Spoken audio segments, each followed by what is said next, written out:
கர்த்தர் நல்லவர், ருசித்து பாருங்கள். யுத்தத்தில் வல்லவர், யோசித்து பாருங்கள். கர்த்தர் பெரியவர், துதித்து பாடுங்கள். அவர் நல்லவர், அவர் வல்லவர், அவர் பெரியவர். அவர் நல்லவர், அவர் வல்லவர், அவர் பெரியவர். இன்னொரு தடவை சொல்லாமா? கர்த்தர் நல்லவர், கர்த்தர் நல்லவர், ருசித்து பாருங்கள். யுத்தத்தில் வல்லவர், யோசித்து பாருங்கள். கர்த்தர் பெரியவர், துதித்து பாடுங்கள். அவர் நல்லவர், அவர் வல்லவர், அவர் பெரியவர். அவர் நல்லவர், அவர் வல்லவர், அவர் பெரியவர். உன்னதமானவர், மறைவில் இருப்பவர், சர்வ வல்லவர், நிழலில் தங்குவான். உன்னதமானவர், மறைவில் இருப்பவர், சர்வ வல்லவர், நிழலில் தங்குவார். அவர் சிறகுகளால் நம்மை மூடுவார், அவர் செட்டையில் அடைக்கலம் புகுவார். அவர் சிறகுகளால் உன்னை மூடுவார், அவர் செட்டையில் அடைக்கலம் புகுவார். கர்த்தர் நல்லவர், ருசித்து பாருங்கள். யுத்தத்தில் வல்லவர், யோசித்து பாருங்கள். கர்த்தர் பெரியவர், துதித்து பாடுங்கள்.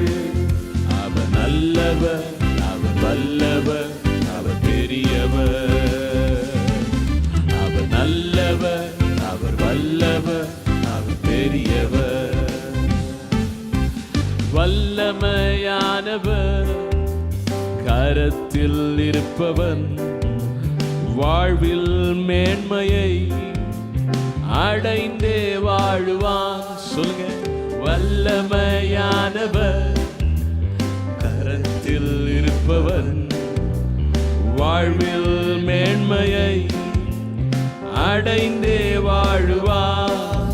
அவர் கிருபையினால் உன்னை நிரப்புவார், அவர் மகிமையில் தங்கிடுவார். அவர் கிருபையினால் உன்னை நிரப்புவார், அவர் மகிமையில் தங்கிடுவாய்.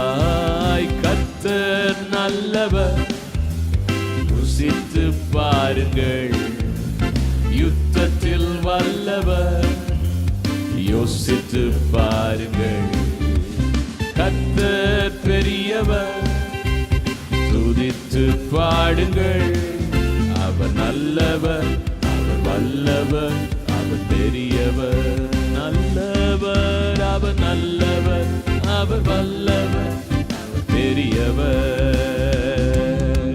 பரிசுத்தமானவர், பாதத்தில் இருப்பவன், பாரில் இயேசுவை பாடி போற்றுவான். பரிசுத்தமானவர், பாதத்தில் இருப்பவன், பாரில் இயேசுவை பாடி போற்றுவான். அவர் அன்பினால் உன்னை அணைத்திடுவார், அவர் ஆறுதல் பெற்றிடுவார். அவர் அன்பினால் உன்னை அணைத்திடுவார், அவர் ஆறுதல் பெற்றிடுவார். கர்த்தர் நல்லவர், ருசித்து பாருங்கள். யுத்தத்தில் வல்லவர், யோசித்து பாருங்கள். கர்த்தர் பெரியவர், துதித்து பாடுங்கள். அவர் நல்லவர், அவர் வல்லவர், அவர் பெரியவர். அவர் நல்லவர், அவர் வல்லவர், அவர் பெரியவர். அவர் நல்லவர், அவர் வல்லவர், அவர் பெரியவர். இயேசு நல்லவர், அவர் வல்லவர், அவர் பெரியவர்.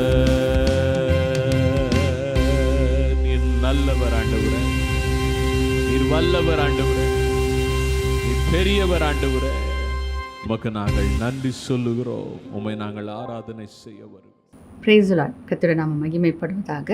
இந்த நாளில் நம்ம கேர்சல் செய்தியை தியானிக்க இருக்கிறோம். கர்த்தர் மட்டும் நமக்கு கிருபையாக இருந்து நம்மை நடத்தி வந்திருக்கிறார். அவருடைய கிருபை பெரிதாக இருக்கிறது. நம்முடைய வாழ்க்கையில் ஆண்டவராகிய இயேசு கிறிஸ்து பலவிதமான அற்புதங்களையும் அடையாளங்களையும் அவர் செய்திருக்கிறார். ஆகையால் இந்த நாளில் கூட அவர் வேதத்தில் செய்த அற்புத அடையாளங்களை நாம் தியானித்து வருகிறோம். இதை தியானிப்பதின் நோக்கம், அன்றைக்கு செய்த அதே ஆண்டவராகிய இயேசு கிறிஸ்து இன்றைக்கும் ஜீவன் உள்ளவராய் இருக்கிறார். இன்றைக்கும் அப்படிப்பட்ட அற்புதங்களையும் அடையாளங்களையும் அவர் செய்கிறவராய் இருக்கிறார். நம்முடைய வாழ்க்கையில், தனிப்பட்ட வாழ்க்கையில் நம்ம ருசி பார்த்துருக்கிறோம். இனியும் அவருடைய வல்லமையான செய்கைகளை, அற்புதங்களையும் அடையாளங்களையும் நம்முடைய வாழ்க்கையில் நாம் பெற்றுக்கொள்ள முடியும். அந்த விசுவாசத்தை தூண்டத்தக்கதாக இந்த வார்த்தைகளை நம்ம தியானிக்கும் போது நம்முடைய வாழ்க்கையிலும் நிச்சயமாய் பெரிய காரியங்களை அவரிடத்துலேருந்து நம்ம பெற்றுக்கொள்ள முடியும். ஆகையால் அந்த நோக்கத்தோடு நாம் இந்த செய்தியை நம்ம கேட்போம். அன்றைக்கு ஆண்டவர் செய்திருப்பார் என்றால் இன்றைக்கும் அவர் உங்களுடைய வாழ்க்கையிலையும் நிச்சயம் செய்ய வல்லவராக இருக்கிறார். ஆகையால் இந்த நேரத்தில் அவர் செய்த அற்புதத்தையும் அடையாளத்தையும் நாம் ஒரு பகுதியை நம்ம இந்த நேரத்தில் தியானிக்க இருக்கிறோம். முதலாவது மார்க்கு புத்தகம் 7ஆம் அதிகாரம் 31ஆம் வசனத்தை நம்ம வாசிக்க கேட்போம். மறுபடியும் அவர் தீரு சீதோன் பட்டணங்களின் எல்லைகளை விட்டு புறப்பட்டு தெக்கப்போலியின் எல்லைகளின் வழியாய் கலிலேயா கடல் அருகே வந்தார். ஆண்டவராகிய இயேசு கிறிஸ்து அவர் ஊழியம் செய்ய தூங்கின போது அவர் ஒரே இடத்திலிருந்து ஊழியம் செய்யலை. அவர் பல நாடுகளுக்கு கடந்து சென்றார். பல இடங்களுக்கு அவர் கடந்து சென்று அவர் ஊழியம் செய்தார். அப்படியாக இந்த இடத்துல நம்ம பார்க்கும்போது தெக்கப்போலியை விட்டுட்டு அவர் என்ன பண்ணுறாரு, அங்கேருந்து கிளம்பி அவர் கலிலேயா கடல் அருகே வருகிறார் என்று சொல்லி நம்ம பார்க்குறோம். அப்போ அவருடைய ஊழிய பாதை, அந்த பயணத்தில் அவர் செய்த காரியங்கள், அதை தான் நம்ம இந்த நாளில் தியானிக்க இருக்கிறோம். அப்போ முதலாவது அவர் கலிலேயா கடற்கரைக்கு அந்த இடத்துல வரும்போது அவர் என்ன செய்தார் நாம் பார்க்கலாம். மார்க்கு 8ஆம் அதிகாரத்தில் 1 முதல் 9ஆம் வசனம் வரைக்கும் இந்த சம்பவத்தை நம்ம பார்க்கிறோம். இப்பொழுது 4வது வசனத்தை மட்டும் நம்ம வாசிக்க கேட்கலாம். அதற்கு அவருடைய சீஷர்கள், இந்த வனாந்தரத்திலே ஒருவன் எங்கே இருந்து அப்பங்களை கொண்டு வந்து இத்தனை பேர்களை திருப்தியாக்க கூடும் என்றார்கள். அப்போ இங்கே நம்ம பார்க்குற காரியம் அது வனாந்திரமான ஒரு இடமாக இருக்கிறது. அப்போ கலிலேயா கடல் அருகே இருந்து அவர் என்ன பண்ணுறார், வனாந்திரமான ஒரு இடத்திற்கு வருகிறார். அந்த இடத்துல ஊழியம் செய்கிறார். அங்கு வந்த ஜனங்களுக்கு 4000 புருஷர்கள் மற்றும் அவங்க கூட இருந்தவங்களுக்கு ஆண்டவர் அற்புதமாய் போஷிக்கிறார் என்று சொல்லி நம்ம பார்க்குறோம். அதற்கு பின்பாக அந்த வனாந்திரத்தை விட்டு அவர் மீண்டும் அடுத்த இடத்துக்கு ஆண்டவராகிய இயேசு கடந்து போகிறார். மார்க் 8ஆம் அதிகாரம் 10 முதல் 13 வசனங்களை நம்ம வாசிக்க கேட்போம். உடனே அவர் தம்முடைய சீஷரோடே கூட படவில் ஏறி தல்மனுத்தாவின் எல்லைகளில் வந்தார். அப்பொழுது பரிசேயர் வந்து அவரோடே தர்க்கிக்க தொடங்கி அவரை சோதிக்கும்படி வானத்திலிருந்து ஒரு அடையாளத்தை காண்பிக்க வேண்டும் என்று கேட்டார்கள். அவர் தம்முடைய ஆவியில் பெருமூச்சு விட்டு, இந்த சந்ததியார் அடையாளம் தேடுகிறதென்ன? இந்த சந்ததியாருக்கு ஒரு அடையாளமும் கொடுக்கப்படுவதில்லை என்று மெய்யாகவே உங்களுக்கு சொல்லுகிறேன் என்று சொல்லி அவர்களை விட்டு மறுபடியும் படவிலேறி அக்கறைக்கு போனார். இங்கே நம்ம பார்க்கும்போது தல்மனுத்தாவின் எல்லைகளுக்கு அவர் கடந்து வந்தார் என்று சொல்லி நம்ம பார்க்குறோம். இப்போ படகு ஏறி அவர் இன்னொரு இடத்துக்கு அவர் சீஷர்களோடு கடந்து வருகிறார். அப்போ இங்கே வந்து ஊழியம் செய்யும்படியாக அவர் கடந்து வந்த பொழுது அங்கே பரிசேயர்கள் அவரோடு தர்க்கித்தார்கள். அந்த இடத்துல அடையாளங்களை கேட்டு ஆண்டவராகிய இயேசு கிறிஸ்துவிடத்துல தர்க்கம் பண்ணினார்கள் என்று சொல்லி நம்ம பார்க்குறோம். அப்போ ஆண்டவராகிய இயேசு கிறிஸ்து பெருமூச்சிட்டு இவர்களுக்குள்ள விசுவாசம் இல்லை அப்படி என்பதனால் அந்த இடத்துல அவர் தொடர்ந்து ஊழியம் செய்யக்கூடாமல் போயிற்று. அப்போ அந்த இடத்தை விட்டு மீண்டும் புறப்பட்டு படகில் ஏறி இன்னொரு இடத்திற்கு ஊழியம் செய்யும்படியாக கடந்து போகிறார். நாம் வாசிக்க கேட்போம். மார்க்கு 8:22ஆம் வசனம். பின்பு அவர் பெத்சாயிதா ஊருக்கு வந்தார். அப்பொழுது ஒரு குருடனை அவரிடத்தில் கொண்டு வந்து அவனை தொடும்படி அவரை வேண்டிக் கொண்டார்கள். அப்போ இங்கே பார்க்குறோம், அந்த கடல் பயணத்தை அவர் முடிக்கும்படியாக பெத்சேதாக்கு வந்து அவர் இறங்குறார். அப்போ பெத்சேதாக்கு வந்து இறங்கும் பொழுது அந்த இடத்துல ஒரு குருடனை ஆண்டவரிடத்தில் கொண்டு வராங்க. அந்த மனிதனை ஆண்டவராகிய இயேசு கிறிஸ்து அந்த இடத்துல சுகப்படுத்துகிறார் என்று சொல்லி நம்ம பார்க்குறோம். ஸோ இந்த சம்பவத்தை குறித்து தான் இன்றைக்கி நம்ம அதிகமாக தியானிக்க இருக்கிறோம். ஸோ இதற்கு பின்பாக ஆண்டவராகிய இயேசு கிறிஸ்து அந்த இடத்துல தங்கவில்லை. ஒரு வழியில் போகிற அந்த வழிப்போக்கான ஒரு இடமாக தான் பெத்சைதா அங்கு காணப்படுகிறது. ஆண்டவராகிய இயேசு தொடர்ந்து தன்னுடைய பயணத்தில் கடந்து போகிறதை நாம் பார்க்கிறோம். வாசிக்க கேட்கலாம். மார்க்கு 8:27. பின்பு இயேசுவும் அவருடைய சீஷர்களும் புறப்பட்டு பிலிப்பு செசரியா பட்டணத்தை சேர்ந்த கிராமங்களுக்கு போனார்கள்.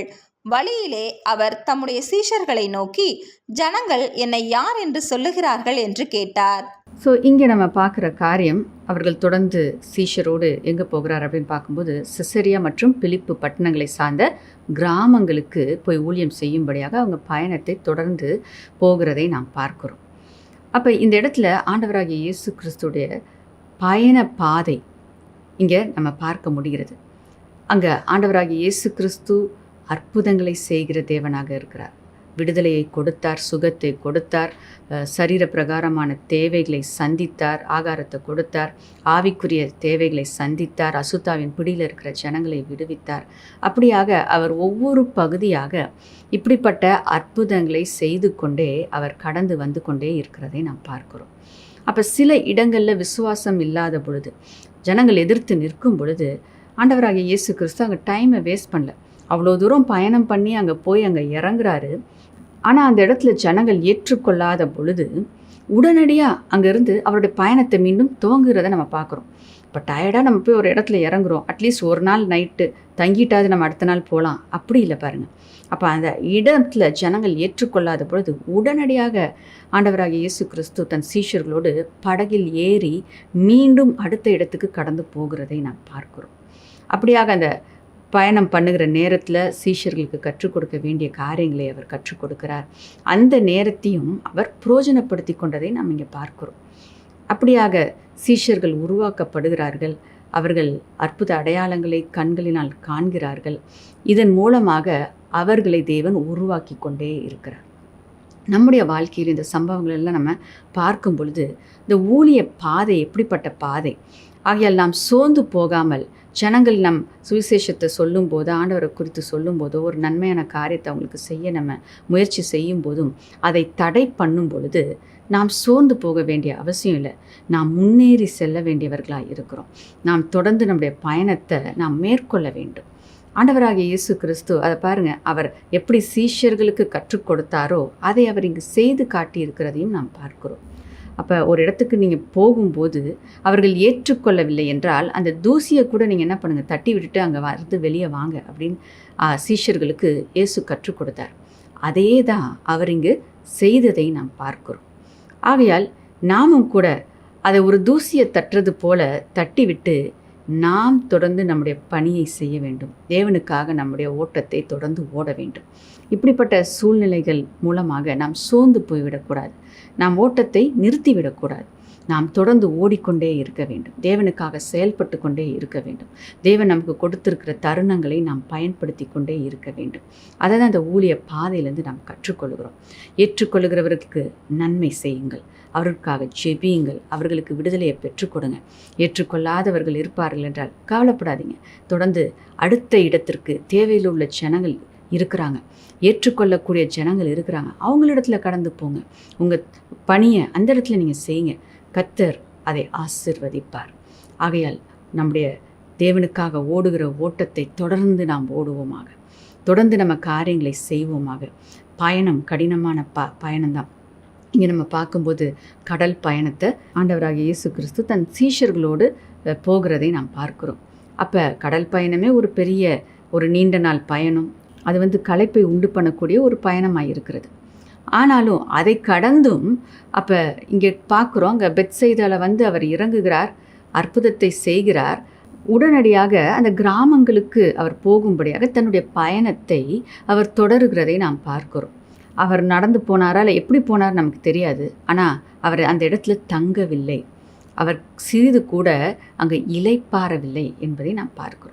அப்போ கொடுக்கப்பட்டிருக்கிற அந்த நேரத்துக்குள்ளே அவருடைய ஊழியத்தை அவர் முடிக்க வேண்டும் என்பதற்காக அவர் எப்படி தன்னுடைய வாழ்க்கையை அவர் நேரம் காலம் பார்க்காம வெயில் மழை பார்க்காமல், இரவு பகல் என்று பார்க்காமல் தேவனுக்காக ஓடிக்கொண்டே இருந்ததை பார்க்குறோம். தேவ திட்டத்தை, தன்னுடைய தகப்பனுடைய திட்டத்தை நிறைவேற்ற வேண்டும் என்பதற்காக கொஞ்சம் கூட இளைப்பாறுதலுக்கு இடம் கொடாமல் அவர் தொடர்ந்து தன்னுடைய பயணத்தை மேற்கொண்டு கொண்டே இருந்ததை நாம் பார்க்கிறோம்.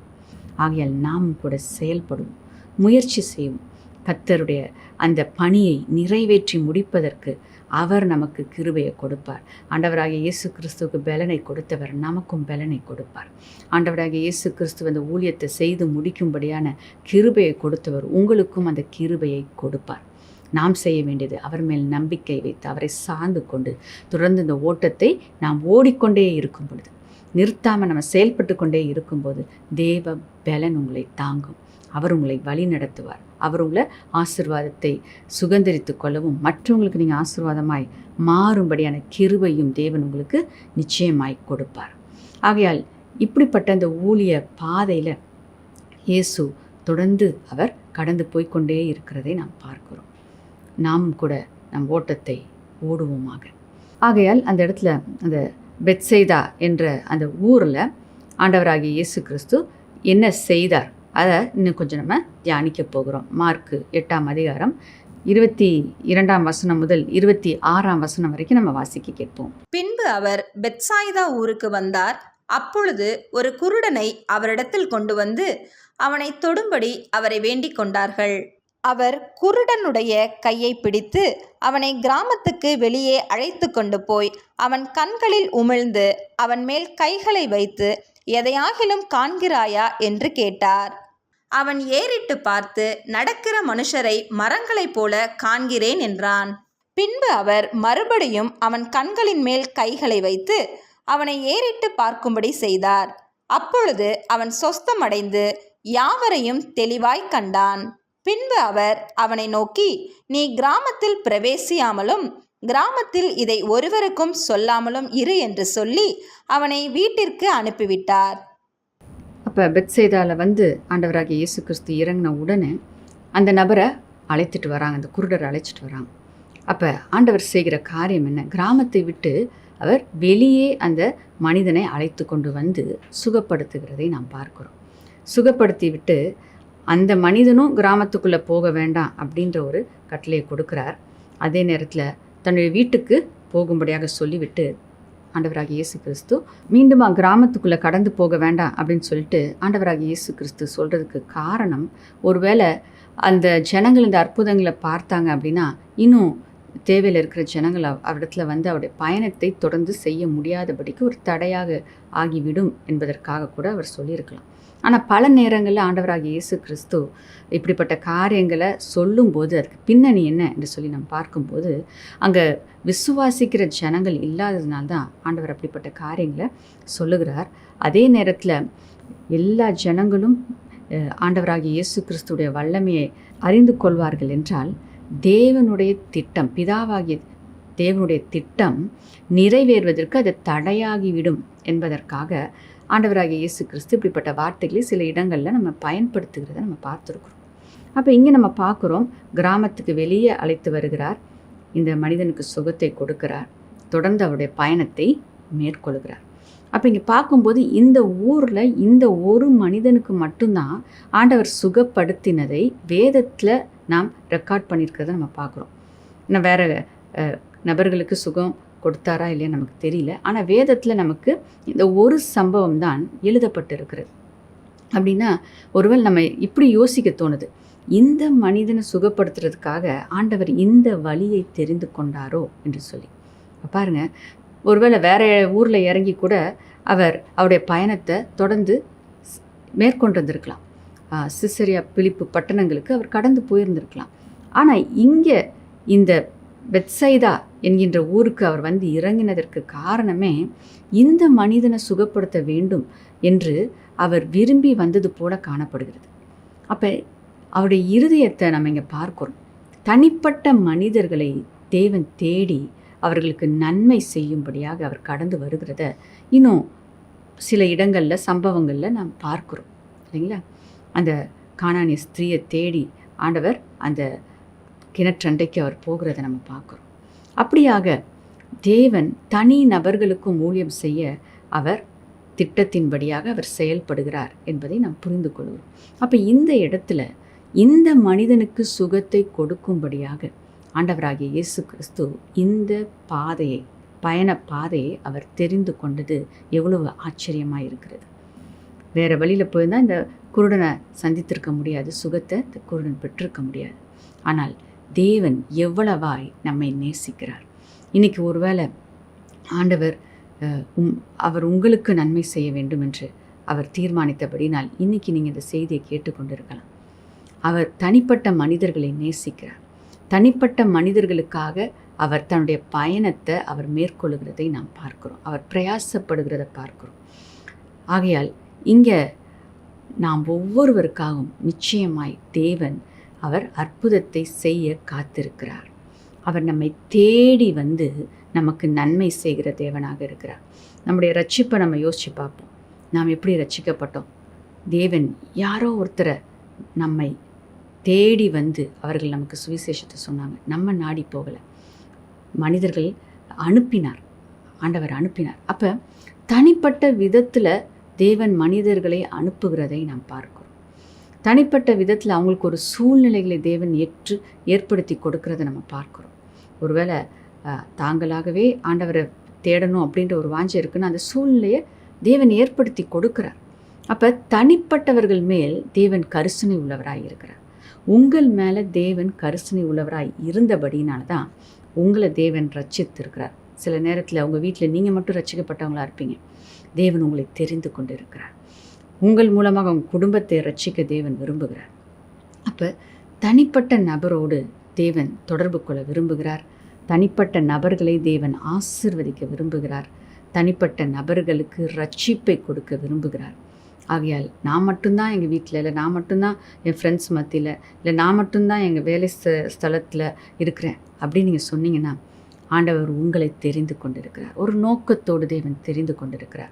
உங்களை கொண்டு அந்த இடத்தில் இருக்கிற ஜனங்களை ஆசீர்வதிக்கும்படியாக, நீங்கள் ஒரு ஆசீர்வாதத்தின் வாய்க்காலாக இருக்கும்படியாக, நீங்கள் ஒரு உப்பாகவும் அந்த இடத்துல இருக்கிறவங்களுக்கு ஒரு சாரத்தை கொடுக்கும்படியாக, நன்மையை கொண்டு போகும்படியாக, சந்தோஷத்தை கொண்டு வரும்படியாக, சமாதானத்தை உண்டு பண்ணும்படியாக தேவன் உங்களை அந்த இடத்துல வைத்திருக்கலாம். இல்லை ஒரு சாட்சியாக, ஒரு வெளிச்சமாக ஆண்டவர் உங்களை அந்த இடத்துல கொண்டு போய் வைத்திருக்கலாம். தேவன் உங்கள் வாழ்க்கையில் செய்கிற நன்மையை ஜனங்கள் பார்க்கும்போது, ஆண்டவரை ஏற்றுக்கொள்ளும் போது இப்படிப்பட்ட நன்மைகள் நம்முடைய வாழ்க்கையில் நடக்கும் என்று உங்களை பார்த்தவர்கள் அறிந்து கொள்ளத்தக்கதாக தேவன் உங்களை ஒரு வெளிச்சமாக கூட அங்கே வைக்கலாம். அப்போ அந்த வெளிச்சம் அங்கே ஜொலிக்கும் போது சுற்றி இருக்கிற இருளை அது விலகி போக செய்கிறது. நீங்கள் அந்த இடத்துல பிரகாசிக்கும் போது ஜனங்களுக்குள்ளே இருக்கிற இருள், கட்டுகள், பாவங்கள் இருந்து ஜனங்கள் விடுவிக்கப்படுவார்கள். ஆகையால் உங்களை ஆண்டவர் ஒரு ஆசீர்வாதமாக மாற்றும்படியாக உங்கள் தனிப்பட்ட உங்களை தேவன் தெரிந்து கொண்டிருக்கிறார். உங்களை ஆண்டவர் ரட்சித்திருக்கிறார். உங்களை ஆண்டவர் தேடி வந்தார். இந்த மனிதனை எப்படி தேடி வந்தாரோ அதே போல் அவர் உங்களை தேடி வந்தார். ஆகையால் இந்த நாளில் அந்த மனிதன் நன்மையை பெற்றுக்கொண்டது போல உங்களை இயேசு நேசித்தபடினால், உங்களை தேடி வந்தபடினால் நீங்கள் மீட்கப்பட்டு இருக்கிறீர்கள். அதை நினச்சி நம்ம நன்றி சொல்ல வேண்டும். இந்த தனிப்பட்ட மனிதனுக்காக தேவன் இவ்வளவு பிரயாசத்தை எடுத்து வந்து சுகப்படுத்தினாரே, அதே போல தான் நம்முடைய வாழ்க்கையிலும் நம்மை ரட்சிக்கும்படியாக, நமக்கு நன்மை செய்யும்படியாக, நமக்கு அற்புதத்தை செய்யும்படியாக அவர் ஒரு திட்டத்தை வைத்து அவர் பிரயாசப்பட்டிருக்கிறார். அதன் மூலமாக தான் நாம் இந்த ஆசீர்வாதத்தை பெற்றிருக்கிறோம் என்கின்றதை நாம் உணர்ந்து அவருக்கு நன்றி சொல்ல வேண்டியவர்களாய் நாம் இருக்கிறோம். ஆகையால் இன்னைக்கு தனிப்பட்ட விதத்தில் தேவன் நம்மை அழைத்து நம்மை ரட்சித்திருக்கிறார். இன்னும் தனிப்பட்ட விதத்தில் ஜனங்களை தேவன் ரட்சிக்க வேண்டும் என்று விரும்புகிறார். உங்களை அப்படியாக ரட்சித்த ஆண்டவர் உங்களை கொண்டும் தனிப்பட்ட நபர்களை ரட்சிக்கும்படியாக விரும்புகிறார். ஆகையால் அதற்காக பிரயாசப்படுங்க. உங்களை ஒப்பு கொடுங்க. ஆண்டவரை, என்ன நீங்கள் ரட்சித்தீங்க, என்ன ரட்சிக்க ஒரு நபரை அனுப்புனீங்களோ, ஒரு சூழ்நிலையை ஏற்படுத்தி கொடுத்தீங்க. அதே போல் பிறரை நான் ரட்சிப்புக்குள்ளே நடத்தும்படியாக என்ன நீங்கள் பயன்படுத்துங்க. எனக்கு ஒரு சந்தர்ப்பத்தை கொடுங்க, எனக்கும் அப்படிப்பட்ட கிருபைகளை கொடுங்க என்று சொல்லி நீங்கள் கேட்கும்போது, உங்களை நீங்கள் அர்ப்பணித்த ஆண்டவரே என்னை பயன்படுத்த நான் என்னை ஒப்பு கொடுக்குறேன் என்று சொல்லி நீங்கள் அர்ப்பணிக்கும்போது கர்த்தர் உங்களை கொண்டும் அப்படிப்பட்ட கிரியையை நிச்சயமாய் அவர் செய்கிறவராய் இருக்கிறார். ஆகையால் இந்த இடத்துல நம்ம பார்க்குறோம், தனிப்பட்ட நபர்களை ஆண்டவர் தொட விரும்புகிறார். உங்களுடைய வாழ்க்கையில் செய்த காரியத்தை மற்றவருடைய வாழ்க்கையிலும் தேவன் செய்ய விரும்புகிறார். இந்த மனிதனை தேடி வந்து ஆண்டவராகிய இயேசு கிறிஸ்து உங்களை சுற்றி இருக்கிற ஜனங்களையும் அவர் தேடி வந்து கொண்டு இருக்கிறார். நீங்களும் அவரோடு இணைந்து செயல்படுவீர்கள் என்றால் நிச்சயம் அந்த ஆத்துமாக்களை நாம் மீட்டுக்கொள்ள முடியும். அடுத்ததாக இந்த சம்பவத்தில் நம்ம பார்க்குறோம் 24-25 வசனத்தை நம்ம வாசிக்க கேட்போம். இந்த வார்த்தையில் நம்ம பார்க்கும்போது முதலாவது ஆண்டவர் அங்கே சுகப்படுத்தும் போது என்ன பார்க்குற அப்படின்னு கேட்கும்போது அவன் சொல்லுகிறான், பார்க்க முடியாமல் இருந்த அந்த மனிதன் பார்த்தான். ஆனால் அவன் பார்வை எப்படி இருந்துச்சு அப்படின்னா, அது ஒரு மரத்தை போல, மனிதர்களை ஒரு மரத்தை போல நான் பார்க்குறேன் அப்படின்னு சொன்னதை நம்ம இங்கே பார்க்குறோம். அப்போ இந்த இடத்துல நாம் புரிந்து கொள்ள வேண்டிய காரியம், இங்கே ஏற்கனவே அவன் பார்க்கக்கூடியவனாய் இருந்து பார்வையை இழந்து போனவனாய் இருக்கிறான். அதனால்தான் அவன் மரத்தை போல மனிதர்களை பார்க்குறேன்னு சொல்கிறான். ஏன்னா மரத்தையும் அவன் பார்த்துருக்கிறான், மரம் எப்படி இருக்கும்னு அவருக்கு தெரியும். அதே போல் மனிதர்கள் எப்படி இருப்பாங்க அப்படின்றதையும் அவன் அறிந்திருந்தான். அதனால தான் அவன் தெளிவாக பார்க்க முடியவில்லை என்பதை அந்த இடத்துல அவன் அப்படியாக சொல்லுகிறதை நாம் பார்க்கிறோம். அப்போ பிறவியிலேருந்தே குருடனாக இருந்திருந்தால் நிச்சயமாக மனிதர்கள் எப்படி இருப்பாங்க, மரம் எப்படி இருக்கும் அப்படின்றத அவன் பார்த்துருக்கவே முடியாது. அப்போ மனிதர்களையும் மரத்தையும் அவன் ஒப்பிட்டு சொல்வதனால நாம் புரிந்து கொள்ள முடிகிறது, அவனுடைய கண் பார்வையை அவன் உடையவனாக இருந்து அதை ஏதோ ஒரு காரியத்தினால இழந்து போய் இருக்கிற ஒரு மனிதன் என்பதை நம்ம பார்க்குறோம். ஆகையால் தேவன் நாம் இழந்து போனவைகளை மீண்டும் நமக்கு அவர் பெற்று கொடுக்கிறவராய் இருக்கிறார். அப்போ ஏன் இந்த இடத்துல ஆண்டவர் உடனே அவனுக்கு சுகத்தை கொடுக்கல அப்படின்னும் போது இந்த இடத்துல இந்த சத்தியத்தை நாம் அறிந்து கொள்ளும்படியாக தேவன் இந்த காரியத்தை செய்திருக்கலாம். அப்போ அது மட்டுமல்ல, நாம் பார்க்குறோம் சிலருக்கு உடனடியாக சுகத்தை ஆண்டவர் கொடுக்கிறார், சிலருக்கு படிப்படியாக சுகத்தை கொடுக்கிறார். அப்போ உடனே நமக்கு சுகம் கிடைக்கல அப்படின்னோடனே நம்ம சோர்ந்து போயிடக்கூடாது. உடனே எனக்கு அற்புதம் நடக்கலை அப்படின்றதுனால நம்ம சோர்ந்து போயிடக்கூடாது. தேவன் படிப்படியாய் காரியங்களை செய்கிறவராகவும் இருக்கிறார். அப்போ இந்த சம்பவத்துலேருந்து அதை நம்ம பார்க்குறோம். கொஞ்சம் விடுதலை தெரியுதா, கொஞ்சம் சுகம் தெரியுதா, பற்றி கொள்ளுங்க, விடாதீங்க. ஏன்னால் உங்களுக்குள்ள துவங்கினவர் அதை முற்றும் முடிய நிச்சயமாய் முடிப்பார். அப்போ ஆண்டவரை, எனக்கு இவ்வளோ காரியத்தில் நீங்கள் எனக்கு விடுதலை கொடுத்துருக்கீங்க, இன்னும் கொஞ்சம் தான் இருக்கு ஆண்டவரை, இதுலேயும் எனக்கு விடுதலை கொடுங்க, பூரண சுகம் எனக்கு வேணும், பூரண விடுதலை எனக்கு வேணும் அப்படின்னு நீங்கள் கேட்கும்போது அவர் நிச்சயமாய் பூரணமாய் உங்களை சுகப்படுத்துவார். பூரண விடுதலைக்குள் உங்களை நிச்சயமாய் நடத்துகிற தேவனாக இருக்கிறார். அது அந்த சம்பவத்தில் நம்ம பார்க்குறோம். அவரை கேட்குறார், நீ என்ன பார்க்குற? இப்போ தெளிவாக பார்க்க முடியலன்னு சொன்னப்போ மீண்டும் அவனுக்காக ஆண்டவர் ஜெபம் பண்ணி பரிபூர்ணமாய் அவன் பார்க்கும்படியாக தேவன் கிருபையை கொடுத்ததை நாம் பார்க்கிறோம். ஆகையால் நம்முடைய வாழ்க்கையில் தேவன் நாம் ஏற்கனவே இழந்து போன காரியத்தையும் மீண்டும் அவர் கொடுக்க வல்லவர். நல்ல சுகம் இருந்துச்சு, இப்போ சுகத்தை நான் இழந்து போயிருக்கிறேன், ஆண்டவர் மீண்டும் உங்களை சுகப்படுத்துவார், பலப்படுத்துவார். சில காரியங்கள், ஐஸ்வர்யங்கள், நிலங்கள், சில காரியங்கள், ஆசீர்வாதங்கள் என் கையில் இருந்துச்சு, இப்போ நான் இழந்து போயிட்டேன், கவலைப்படாதீங்க, ஆண்டவர் உங்களுக்கு மீண்டும் கொடுக்க வல்லவராய் இருக்கிறார். இந்த மாதத்தின் வாக்குத்தத்தத்தில் தொடர்ந்து தேவன் நமக்கு கொடுத்த அந்த ஆசீர்வாதத்திலும் நாம் அதை பார்க்க முடியும். யோவேல் 2ஆம் அதிகாரம் 25ஆம் வசனத்தை நம்ம வாசிக்க கேட்போம். நான் உங்களிடத்தில் அனுப்பின என் பெரிய சேனையாகிய வெட்டுக்கிளிகளும் பச்சை கிளிகளும் முசுக்கட்டை பூச்சிகளும் பச்சை புழுக்களும் பட்சித்த வருஷங்களின் விளைவை உங்களுக்கு திரும்ப அளிப்பேன். அப்போ இங்கே நம்ம பார்க்கும்போது அந்த இழந்து போன காரியங்களை மீண்டும் திரும்பவும் நான் அளிப்பேன் என்று அந்த இடத்துல சொல்லப்படுகிறத பார்க்குறோம். ஆங்கிலத்தில் பார்க்கும்போது ஐ வில் ரெஸ்டோர், இழந்து போனதை மீண்டும் நான் உங்களுக்கு கொடுப்பேன். அப்போ இந்த இடத்துல நம்ம பார்க்குறோம், மீண்டும் தேவன் அதை கொடுக்கிறவராய் இருக்கிறார்.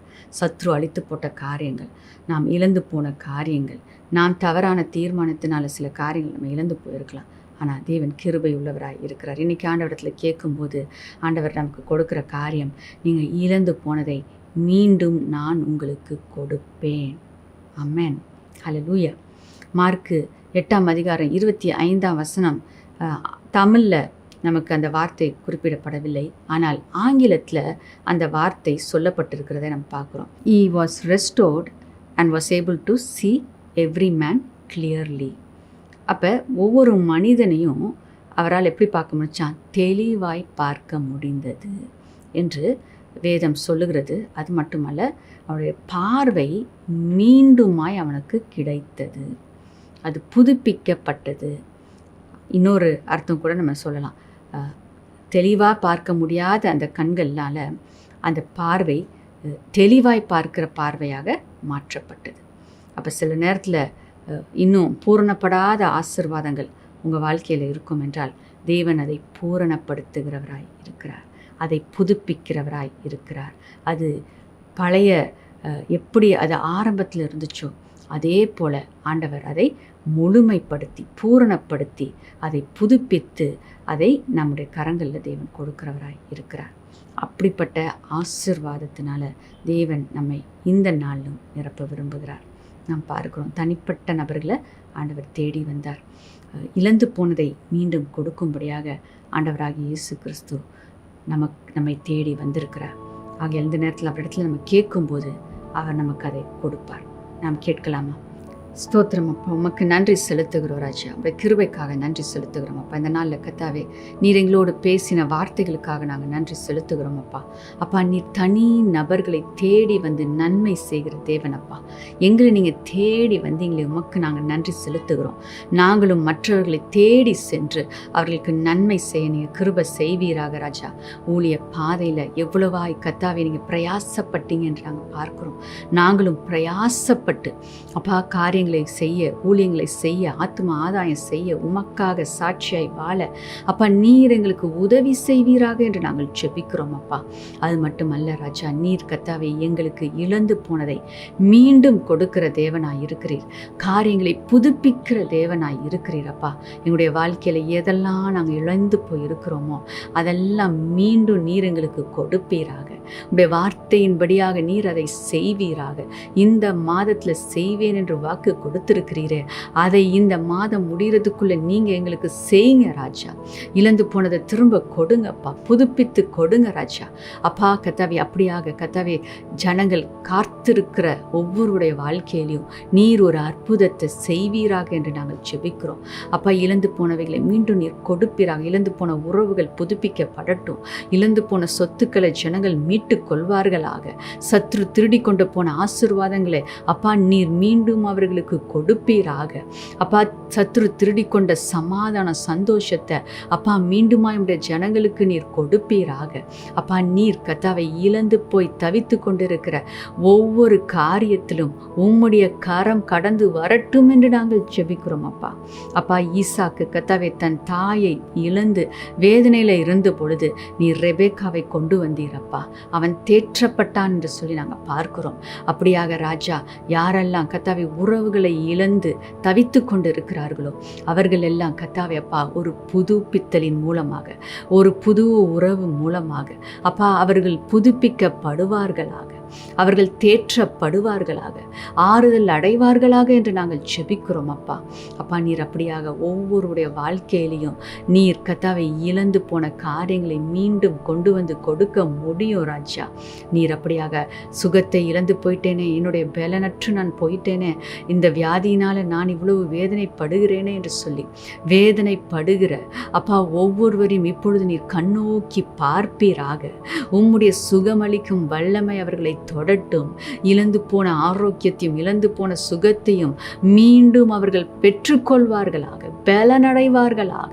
உன்னதத்திலிருந்து நீர் அவர்களை தேற்றுவீராக, பலப்படுத்துவீராக, சுகப்படுத்துவீராக என்று நாங்கள் ஜெபிக்கிறோம் அப்பா.